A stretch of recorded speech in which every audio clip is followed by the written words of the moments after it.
SSC result পেয়েছেন? তাহলে আপনার রেজাল্ট যেমনই হোক না কেন এই ভিডিওটি আপনার জন্যই। যেখানে শিক্ষার্থীরাও যাওয়া আসার সুযোগ সুবিধা কেমন, তুমি সেই খরচটা বহন করতে। বিশ্বাস করুন, আগামী 5 মিনিট বর্তমান পরিস্থিতির সাপেক্ষে আপনার জন্য সবচেয়ে গুরুত্বপূর্ণ ব্যাপার নিয়ে আলোচনা করতে যাচ্ছি। তাই এই ভিডিওটি কোনোভাবে স্কিপ না করে বা টেনে টেনে না দেখে পুরো ভিডিওটি মনোযোগ দিয়ে দেখার চেষ্টা করবেন। আচ্ছা, কলেজে ভর্তি হওয়ার যে প্রক্রিয়া, সেক্ষেত্রে প্রথমত আপনাকে অনলাইনের মাধ্যমে 5 থেকে 10টা কলেজ প্রায়োরিটি অনুযায়ী চয়েস করে সাবমিট করতে হবে। সেই ক্ষেত্রে এই যেই কয়েকটা কলেজ আপনি চয়েস করবেন এবং প্রায়োরিটি সেট করবেন, সেইগুলোর অনুযায়ী আপনার যোগ্যতা, কলেজের সিট, কলেজের রিকোয়ারমেন্টস ইত্যাদির উপরে বিবেচনা করে পরবর্তীতে আপনাকে একটা কলেজে সিলেক্টেড করা হতে পারে এবং আপনি যেই কলেজে সিলেক্টেড হবেন সাধারণত আপনি সেই কলেজে ভর্তি হওয়ার সুযোগ পাবেন। আবার যেই কলেজগুলো আপনি প্রায়োরিটি লিস্ট অনুযায়ী সাজিয়েছেন, চয়েস করেছেন, সাবমিট করবেন অনেক কারণে, যেমন তাদের রিকোয়ারমেন্টস, তাদের সিট অথবা আপনার যোগ্যতা, অনেকগুলো ফ্যাক্টরের উপরে ভিত্তি করে কোনো কলেজেও সিলেক্টেড নাই হতে পারেন।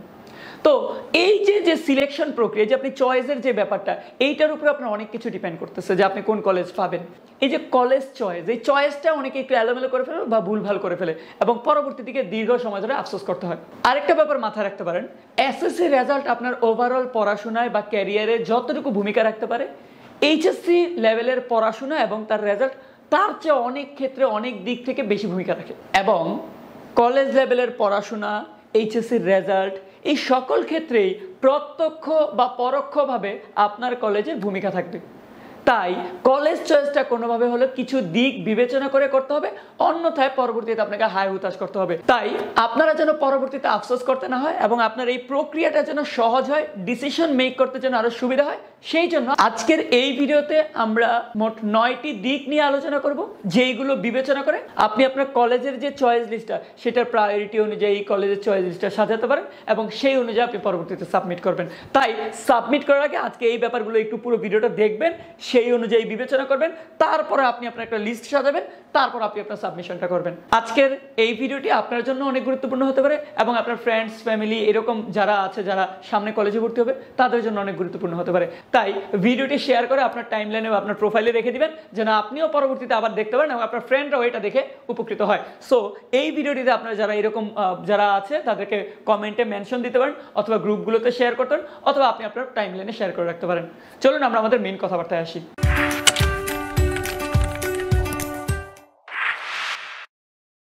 আমরা আইটেক স্কুল টিম একটার পর একটা অনেকগুলো পয়েন্ট বলবো, সেই ক্ষেত্রে পয়েন্টগুলো আগে শুনবেন, শুনে লাস্ট পয়েন্টটা হচ্ছে আমি একটা ফিনিশিং টাচ দিব।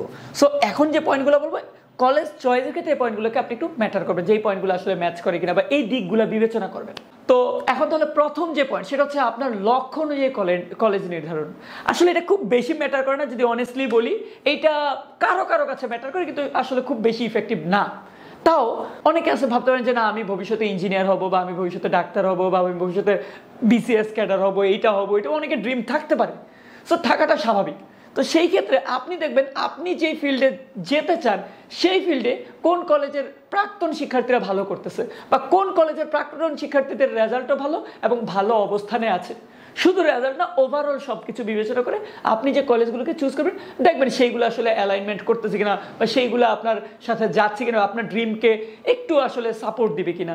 যদি এটা খুব বেশি ম্যাটার করে না, কারণ অনেকে অজপাড়া গায়ে থেকে একটা নতুন বা কোনো রকম কলেজ থেকেও হয়তো বা অনেকে অনেক ভালো কিছু করে, আমরা এগুলো অতীতে অনেক দেখেছি। তো এটা খুব বেশি ম্যাটার করে না, তবে এটা অনেক ক্ষেত্রে অনেককেই সাহস যোগায় বা অনেকের কাছে একটা ইন্সপায়ারেশন থাকে যে না, আমাদের অমুক টিচাররা পড়িয়েছে, অমুকরা অমুক জায়গায় গিয়েছে, আমরাও যেতে পারি। সো এইটা যদি আপনার কাছে একটু ভাবনার ব্যাপার হয়, ভাবতে হয়, তবে এটাকে খুব বেশি গুরুত্ব না দিলেও চলবে। নাম্বার 2, শিক্ষার মান এবং পরিবেশ। আমাদের এমন কলেজ নির্বাচন করতে হবে যেখানে শিক্ষার্থীরাও যথেষ্ট অ্যাক্টিভ এবং তারা পড়াশোনায় আগ্রহী, শিক্ষকরাও পড়াতে আন্তরিক, এবং পাশাপাশি দেখতে হবে যে আমাদের যে ল্যাব ফ্যাসিলিটিসগুলো এবং বিভিন্ন কো কারিকুলাম অ্যাক্টিভিটিস ক্লাবগুলো, এগুলো ঠিকমতো আছে কিনা। নাম্বার 3, দূরত্ব এবং যাতায়াত। কলেজ নির্বাচনের ক্ষেত্রে দূরত্ব এবং যাতায়াত একটি গুরুত্বপূর্ণ বিষয়। তোমার কলেজ কত দূরে, যাওয়া আসার সুযোগ সুবিধা কেমন, সেই দিকে তোমার অবশ্যই খেয়াল রাখতে হবে। ধরো তোমার পছন্দের কলেজটি তোমার বাসা থেকে অনেক দূরে, সারাদিন কলেজে আসা যাওয়া করার পর সেম এনার্জি নিয়ে তুমি বাসায় পড়তে পারো কিনা সেই দিকে অবশ্যই তোমার মানসিকভাবে প্রস্তুতি রাখতে হবে। কেননা ইন্টারমিডিয়েটের সম্পূর্ণ সিলেবাসটি এককভাবে কলেজ কর্তৃক সম্পূর্ণ শেষ করা সম্ভব নয়। সিলেবাসটিকে সম্পূর্ণভাবে শেষ করার জন্য তোমার বাসায় প্রচুর পরিমাণ পরিশ্রম করতে হবে। তোমার আশেপাশে ভালো কলেজ না থাকলে তুমি দূরের কলেজ ভর্তি হতেও পারো, নির্বাচন করতেও পারো, তবে সেই ক্ষেত্রে আগে থেকে তোমার মানসিকভাবে প্রস্তুত থাকতে হবে, তোমার অধিক বেশি পরিশ্রম করতে হবে। নাম্বার 4, খরচের হিসাব। কলেজ নির্বাচনের ক্ষেত্রে আমাদের খরচের দিকটাও ভালোভাবে মাথায় রাখতে হবে। সরকারি কলেজগুলোতে সাধারণত খরচ অনেক কম হয়ে থাকে, তাই এই ব্যাপারটায় আমাদের সরকারি কলেজ নিয়ে মাথা ব্যথা না করলেও হবে। কিন্তু এমপিওভুক্ত অথবা প্রাইভেট কলেজগুলোর ক্ষেত্রে আমাদের এই বিষয়টা মাথায় রাখতে হবে, কেননা এই এমপিওভুক্ত অথবা প্রাইভেট কলেজগুলোতে অনেক সময় হিডেন ফি থাকে অথবা হিডেন কোনো চার্জ থাকে। এছাড়াও কিছু প্রাইভেট কলেজের বেতন কম হলেও তাদের নিয়ম থাকে তাদের কলেজে এক্সট্রা কোচিং করতে হবে। তাই তোমাকে খোঁজ খবর নিয়ে জানতে হবে যে মোট খরচটা কেমন পড়ে। মোট খরচের পরিমাণ জানার পর তোমার যদি মনে হয় তুমি সেই খরচটা বহন করতে পারবে এবং এক্সট্রা কোচিংয়ের প্যারাটা তুমি নিতে পারবে, তাহলে তুমি সেই কলেজের নাম চয়েস লিস্টে রাখতে পারো। নাম্বার 5 হচ্ছে সঠিক গ্রুপ নির্বাচন। আসলে অনেকে কি করে যে স্কুল লাইফে একটা গ্রুপে ছিল, যে কেউ সায়েন্স ব্যাকগ্রাউন্ডে ছিল বা বিজনেস স্টাডিজ ব্যাকগ্রাউন্ডে ছিল, কলেজ লাইফে এসে অনেকে ভাবে না একটু ফাঁকিবাজি করবো তাই অমুক গ্রুপে যাব, বা আমার রেজাল্টটা খারাপ হয়েছে আমি এই জন্য গ্রুপ শিফট করে ফেলবো। না, কারণ আপনি গ্রুপ শিফট করে আপনি যদি কোনো কারণে অন্য গ্রুপে চলে আসেন এবং এইচএসসি রেজাল্ট অন্য গ্রুপ থেকে দেন, আপনার ড্রিম যেটা আপনি কিন্তু ওই ড্রিমে হয়তো ওই গ্রুপ থেকে নাও দিতে পারেন। তো সেই ক্ষেত্রে গ্রুপ পরিবর্তনের আগে আপনি একটু বারবার ভাববেন যে আপনি আসলে কি গ্রুপ পরিবর্তন করা উচিত কিনা, আপনি বিজ্ঞান গ্রুপ থেকে ব্যবসায় শিক্ষা বা মানবিক গ্রুপে আসবেন কিনা, এগুলো একটু বারবার ভাববেন। তবে আমি মনে করি কেউ যদি চিন্তা করেন ফাঁকিবাজির জন্য গ্রুপ পরিবর্তন করবেন, যে পড়াশোনা কম করব তাই গ্রুপ পরিবর্তন করব, সব গ্রুপেই পড়াশোনা করতে হবে। আপনি মানবিকে আসলে যে আপনাকে কিছুই পড়তে হবে না, ব্যাপারটা এরকম না, বরং আপনাকে আরো অনেক কিছু মুখস্থ করতে হবে। আবার বিজনেস স্টাডিজে যাবেন তার মানে যে অনেক পড়তে হবে এরকম না। তো আপনার ব্যাপারটা হচ্ছে আপনার সাথে কোনটা যায়, কোন গ্রুপের প্রতি আপনার ইন্টারেস্ট আছে এবং কোন টপিকগুলো আপনি আসলে ভালো কভার করতে পারেন। আমি বলবো শুধু কমফোর্ট জোন না, যে পড়া সহজ এই জন্য যেমন না, আপনি দেখেন আপনি আসলে কোনটার প্রতি ইন্টারেস্টেড এবং কোনটার লোডটা আপনি নিতে পারবেন। যদি কারো কাছে এমন মনে হয় যে না আমি সায়েন্স রেজাল্ট অনেক খারাপ হয়েছে, আমার দ্বারা সায়েন্স হবে না, আমার কিছুই ভালো লাগে না, আমি খুব কম বুঝি, 9-10 বেসিকও বুঝি না, এবং আমার মনে হয় আমি ইন্টারেও তেমন একটা পারবো না কভার করতে, মানে কলেজ লেভেলে এসেও আমার বেসিকগুলো কভার করতে পারবো না। যদি কারো কাছে এমন কনফিডেন্স যে না আমি পারবো না, আমার দ্বারা হবে না, শিওর, আপনি যে নিজেকে সাহস দিতে না পারেন, তাইলে হ্যাঁ আপনি পরিবর্তন করতে পারেন। আপনি সেই ক্ষেত্রে একটু আলোচনা করে নেবেন আপনার ইনস্ট্রাক্টর বা আপনার পরিবারের সাথে, বা আপনি ভাবতে পারেন একটু কয়েক অ্যাঙ্গেল থেকে। বাট শুধু ফাঁকিবাজি, শুধু পড়াশোনা কমানো, এইগুলোর উদ্দেশ্যে গ্রুপ পরিবর্তন না করে সঠিক কারণ যদি থাকে তাহলে হয়তো পরিবর্তন করতে পারেন। নাম্বার 6, শহর পরিবর্তন করার ক্ষেত্রে আমরা আমাদের জীবনে সবকিছু আমাদের কমফোর্ট জোনের মধ্যে পাবো না, পাইও না। অনেক সময় যেটা হয়, ভালো কিছু পাওয়ার জন্য আমাদের কমফোর্ট জোন থেকে বের হয়ে যেতে হয়।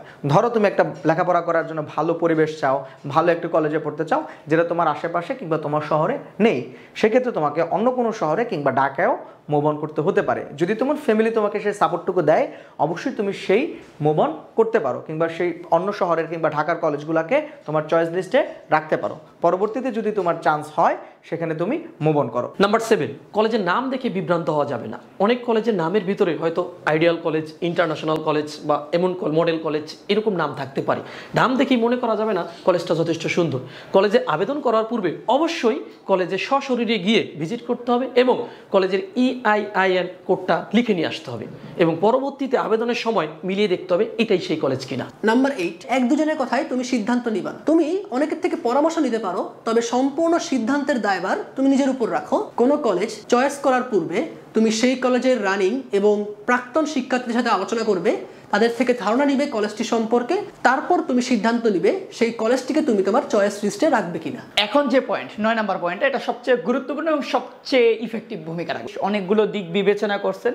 এইবার আপনার কাজ কি? এই ভিডিওটা দেখা শেষ হলে আপনি আজকে পারলে আজকে, কালকে পারলে কালকে, যত দ্রুত পসিবল আপনার আশেপাশে যে কলেজগুলো আছে, যেইগুলোতে সুযোগ পাইলে, সিলেক্টেড হইলে, অর্থাৎ চান্স পাইলে পড়বেন, এমন কলেজগুলোতে ভিজিট করবেন। আপনি চাইলেই কিন্তু অমুক কলেজে ভর্তি হতে পারবেন না। হ্যাঁ, কিছু কলেজে আপনি চাইলেই ভর্তি হতে, যেগুলো একবারে নতুন অথবা যেগুলো সিট অনেক থাকে, তারা হয়তো আপনাকে কনফার্ম দিতে পারবে, যে কারণ তাদের পর্যাপ্ত সিট থাকে বা তারা আপনাকে নিবে। কিন্তু সাধারণত আপনার যে আশেপাশের কলেজগুলো, যেগুলো একটু পুরোনো কলেজ, এগুলোতে প্রচুর পরিমাণ আবেদন পড়ে।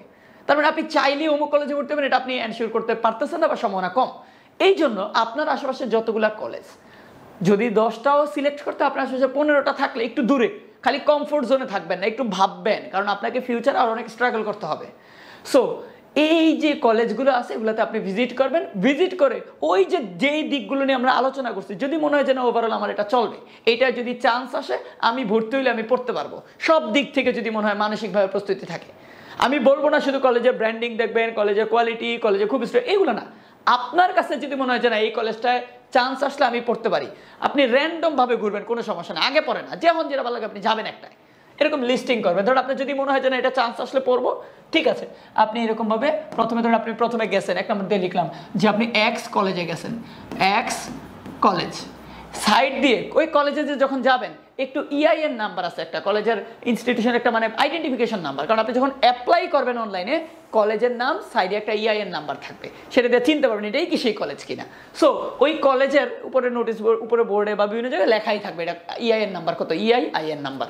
সো ওই ইআইএন নাম্বারটা আপনি লিখে ফেলবেন। ধরুন কথার কথা আমি লিখলাম এটা হচ্ছে 101, বোঝানোর জন্য বসি, লিখে ফেলছি। এরপর আমি ওই দিনই আরেকটা কলেজ বা আরেকদিন আরেকটা কলেজ ভিজিট করলাম, বা পারলে একদিনে অনেকগুলো কলেজ ভিজিট করবেন, আমি 2 নাম্বার দিয়ে লিখলাম যে পরের দিন আমি কলেজ ভিজিট করছি এ কলেজ, কথার কথা আমি হচ্ছে এ কলেজে গেছি 305। এরপর আমি আরেকটা কলেজ ভিজিট করছি এরকমভাবে, মনে করেন যে এফ কলেজ মনে করেন লিখলাম, কথার কথা আর কি, হ্যাঁ আপনারা আপনাদের মতো করে যেটা করে সেটা লিখবেন। তো এইটার ইআইএন নাম্বার জাস্ট করলাম যে 206। এরকমভাবে প্রত্যেকটা কলেজ ঘুরবেন, ঘুরে ইআইএন নাম্বার সহ এগুলোকে আপনি লিস্টিং করবেন, এগুলোর নাম আপনি লিখবেন। এখন এরকম যতগুলো, যদি 15টা পারেন 15টায় যাবেন, যদি ভর্তি হতে তাহলে লিখবেন, মনে হয় যে না আমি ভর্তি হলে ভাই এটা পড়তে পারবো না, তাহলে দরকার না হুদায় গ্যাঞ্জাম করার। আচ্ছা, এখন এখানে ব্যাপার শুধু হাই কোয়ালিটি কলেজে দেখবেন না, কিছু কিছু কলেজ, কারণ আপনার স্কোরও ম্যাটার করে, ঠিক আছে। সো আপনি একটু যেগুলো মনে হয় স্টুডেন্ট কম, হয়তো এরকম কলেজে আপনি চয়েসে রাখতে পারেন, কারণ আপনাকে তো কোথাও না কোথাও পড়তে হবে। সো আপনি সবই যদি টপ র্যাঙ্কের দেন, দুই একটা একটু সাধারণও রাখা উচিত আমার মনে হয়, যেটা আপনার ব্যক্তিগত ব্যাপার। সো এইভাবে আপনি আপনার একটা কলেজ চয়েস লিস্ট সাজাবেন র্যান্ডম ভাবে। আমি এর মধ্যে মনে করেন 4 নাম্বার দিয়ে আরেকটা লিখতেছি, 4 নাম্বার দিয়ে মনে করেন জেড কলেজ লিখছি, এটার ভিতরে এটার মধ্যে মনে করেন আমি ইআইএন নাম্বার হচ্ছে 506, হ্যাঁ লিখছি। এইবার কাজ হচ্ছে আপনি এগুলোকে সিরিয়াল করা আপনার প্রায়োরিটি অনুযায়ী। এটার একবার শর্টকাট উপায় বলে দিই, আপনি সবগুলা 15টা হলে 15টা সিরিয়াল ফার্স্টে লিখবেন, লিখার পর এইগুলার মধ্যে সবচেয়ে পছন্দের যেটা সেইটার পাশে একটা সিরিয়াল নাম্বার দিয়ে সেটা 1 নাম্বার রাখবেন। তা আমি তো এগুলো লিখে ফেলছি, এবার হচ্ছে আমি সাইডে 1 নাম্বার 2 নাম্বার এরকম সিরিয়াল দিব, যে আমি দেখতেছি সবগুলোর মধ্যে আমার কাছে সবচেয়ে বেশি পছন্দ হচ্ছে এফ কলেজ, এটা আমার সব দিকে দিয়ে আমার কাছে সবচেয়ে ভালো লাগছে। এখন তাহলে আমি কি এইটা সাইডে আমি লিখে দিলাম, এটা হচ্ছে আমার 1 নাম্বার চয়েস, ক্লিয়ার। এখন 1 নাম্বার হিসেবে আমি চাইলেই তো এটা পাবো না, আমার তো এটা বিকল্প ভাবতে হবে। কোনো কারণে যদি এইটা না আসে তাইলে আমার কোনটা সেটা আমার চয়েস করতে হবে, যে আমি ধরেন কোনো কারণে এটা তো 1 নাম্বার দিয়ে ফেলছি, তাহলে এটা বাদ, এখন এইটা ছাড়া আর কোনটা আছে এরপরের পছন্দ। তো আমি ভেবে দেখলাম যে এরপর আমার এক্স কলেজটা বেশি পছন্দ, তাহলে একটা কাজ করি এক্স কলেজটাকে আমি 2 নাম্বার সিরিয়ালে রাখলাম। এরপর দেখছি যে যদি এক্স কলেজও না আসে, যেগুলো সিরিয়াল দেখেছি এগুলোর পরে কোনটা, তো এক্স কলেজের পর হচ্ছে আমার পছন্দ হচ্ছে জেড কলেজ, যে এক্স কলেজ না আসে তাহলে জেড কলেজ আসুক, আমি চেষ্টা করবো। তাই আমি আছে কি এখানে 3 নাম্বার লিখলাম।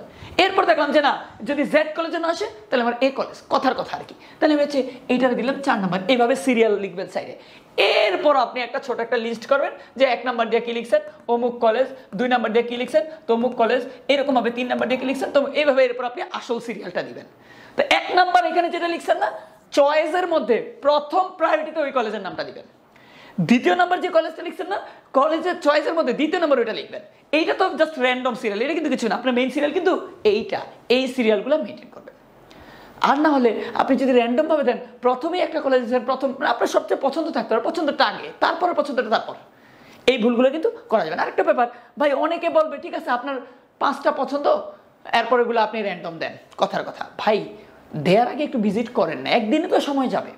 কারণ আপনি দিছেন 5টা আপনার পছন্দ ছিল আর বাকিগুলো আপনার পছন্দ না, তবু আপনার লিস্ট ভরানোর জন্য দিছেন, ভাই ওই 5টার মধ্যে যে আসবে এটার গ্যারান্টি তো কেউ দিতে পারবে না। তাহলে আপনার 6 নাম্বার 7 নাম্বারে আসলে আপনি তো পরে যে আবার মাইগ্রেশন নিয়ে দৌড়ে করবেন, এই ভাই এই জায়গায় না ওই জায়গায় যাবো, এই সেই বুঝুন বাজুন আপনি দৌড়বেন। এই জন্য আপনি চয়েস লিস্টে যেগুলো দিবেন আগে সেগুলোতে একটু ভিজিট করে আসবেন, ঘুরে ঘিরে আসবেন।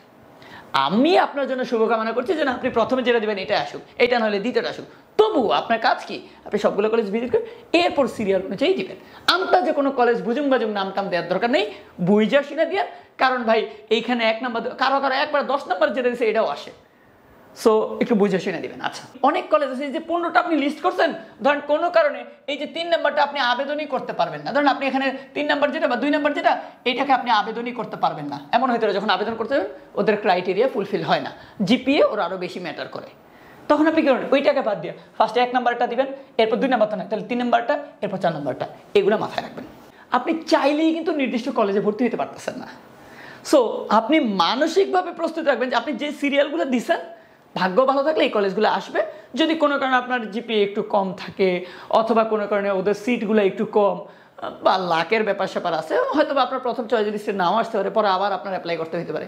সো এই প্রস্তুতিগুলো রাখবেন, কারণ আমরা মেন্টালি ভাই প্রিপারেশনের অভাবে আমরা কিন্তু অনেক সময় নিজেরা ডিপ্রেশন ডাইগা নিয়ে আসি, নিজেরা। হ্যাঁ, কলেজগুলো এরকমই চয়েস করেন যেগুলো আপনার সাথে যায়, তবে যেইটাই দিবেন মনে রাখবেন এখান থেকে সিলেক্ট আসে যেন পড়তে পারেন, কারণ পরবর্তীতে ভাই এগুলো অনেক জ্ঞান ঝামেলা অনেক, যে একটা কলেজে ভর্তি হয়েছি তারপর আরেক কলেজে যাব, এটা অনেক বড় একটা ঝামেলার ব্যাপার। তো আসলে ইন্টারমিডিয়েটের ক্ষেত্রে যদি বলি বা এইচএসসি লেভেল বা কলেজ লেভেলের কথা যদি বলি ভাই, এইটা এসএসসির সাথে কম্পেয়ার করবেন না। এসএসসি অনেকেই হয়তো আপনারা অল্প সময় পরে ভালো স্কোর করেছেন, বাট এইচএসসিতে এই চিন্তা করাটা মানে হচ্ছে নিজের পায়ে নিজে বুঝে আসে না কুড়াল দেয়া। কারণ আপনি শেষ মুহূর্তে গিয়া আপনি কোন পেপার পড়বেন, ফার্স্ট পেপার না সেকেন্ড পেপার, কোন টপিক পড়বেন, কোনটা ছাড়া কি পড়বেন, বেসিক করবেন নাকি মেইন ম্যাথ পড়বেন, এগুলো আপনি বুঝে উঠতে পারবেন না। আর কোনোভাবে এই চিন্তা করা যাবে না কলেজে ভর্তি হয়েছি 1 বছর একটু চিল করি, পাংখা লাগায় উড়ি, পরের বছরে আমি এসে পড়াশোনা করব না। ভাই, এটা করা মানে আপনার এইচএসসির রেজাল্ট খুব একটা ভালো হবে না। যদি রেজাল্ট ভালো আসে ওই রেজাল্ট আপনার আহামরি বেশি কাজে লাগাইতে পারবেন না। একাদশ দ্বাদশ শ্রেণীতে লাস্ট মুহূর্তে গিয়ে শর্টকাট পড়াচ্ছে, ফার্স্ট থেকে ফাউন্ডেশন থেকে ক্লাসগুলো করেন, তো মানে বেসিক থেকে আপনি যতটুকু পারেন কভার করেন। সবগুলো সাবজেক্টকেই গুরুত্ব দিতে হবে, বিশেষ করে আগে আইসিটিকে, বাংলাকে, ইংলিশকে একটু হয়তো হেলাখেলা করতেন, হয়তো বাংলা ইংলিশ অনেক কিছু সিমিলার আছে, আইসিটি কিন্তু এখানে নতুন, সো এখানে কিন্তু একটু গুরুত্ব দিতে হবে। তাই একাদশ দ্বাদশ শ্রেণীতে আপনাকে যেই কলেজেই ভর্তি হন, যত ভালো কলেজেই ভর্তি হন, শুরু থেকে আপনাকে অ্যাক্টিভ থাকতে হবে। শুরু থেকে আপনাকে কলেজের পাশাপাশি নিজের মতো করে পড়তে হবে। কলেজ যেই সিলেবাসগুলো বা যে টপিকগুলো পড়াবে সেগুলো আপনার নিজে থেকে কভার করতে হবে। হয়তো ভালো কলেজ, বাট এত স্টুডেন্টের মাঝে আপনার সব কিছু বুঝতে নাও পারেন, খুবই স্বাভাবিক। এবং স্যাররা অনেক ভালো, অনেক যোগ্য, অনেক ভালো করে পড়াচ্ছে, বাট আপনার যে কোনো কারণে ক্লাস মিস হইতে পারে। তো অনেক ভালো প্রতিষ্ঠান হলেও তারা সাধারণত শেষ করতে পারে না, করলে অনেক দ্রুত করে, স্টুডেন্টদের জন্য ক্যাচ করতে কষ্ট হয়। এই জার্নির জন্য একটা গুড নিউজ দিই আপনাদেরকে। আমরা আসলে আইটেক স্কুল পরিবার বা আমাদের একটা ডিজিটাল লার্নিং প্ল্যাটফর্ম, এখানে আমরা হয়তো অনেক আগে থেকে স্টার্ট করছিলাম, বাট অনেকগুলো কারণে এত বছর কাজ করা হয় না। যেমন আপনার স্মার্ট বোর্ড দেখতেছেন, এটা আসার পর আপনাদের উদ্দেশ্যে প্রথম ভিডিও করা। সেই ক্ষেত্রে আমরা এইচএসসি 2027 যারা মানে এই যে যারা এখন কলেজে ভর্তি হবেন তাদের জন্য সর্বোচ্চ সাপোর্টের উদ্দেশ্যে আইটেক স্কুলে আমরা সম্পূর্ণ আপনার জন্য প্রিমিয়াম কন্টেন্ট বা প্রিমিয়াম কোর্স বাট আপনাদের জন্য ফ্রিতে অ্যাভেল করবো ইনশাআল্লাহ। সো আপনার এটার জন্য কি করতে হবে, জাস্ট আমাদের আইটেক স্কুলের অফিসিয়াল যে ওয়েবসাইট www.itechschool.net সেখানে, অথবা আমাদের গুগল প্লেতে অ্যান্ড্রয়েড অ্যাপ রয়েছে আইটেক স্কুল, সো এইটাকে ইনস্টল করে জয়েন অথবা রেজিস্টার নাও বাটনে বা রেজিস্টার বাটনে ক্লিক করে আপনার তথ্য দিয়ে জাস্ট হচ্ছে রেজিস্ট্রেশন করে রাখবেন। সামনে আপনার কোন কোন সাবজেক্টগুলো কীভাবে পড়তে হবে, প্রত্যেকটা চ্যাপ্টার ওয়াইজ লেকচার ভিডিও ইনশাল্লাহ আমাদের কাছ থেকে পাবেন। আমরা অনলাইনে খুব বেশি মনে হবে যে অনেক বেশি পড়াই নাই অনলাইনে, বাট অফলাইনে আমাদের এখানে যারা টিম আছে এরা অনেকেই অনেক ভালো অভিজ্ঞ, অনেক বছর ধরে বিভিন্ন ব্যাচে, বিভিন্ন কলেজে বা বিভিন্ন শিক্ষা প্রতিষ্ঠানে পড়াচ্ছে। তাদের মধ্যে আমরা যাদেরকে মনে হয় ভালো, আন্তরিক, ভালো পড়ায়, সেই রকম মানুষদেরকে আমরা একটা টিম বিল্ড আপ করছি।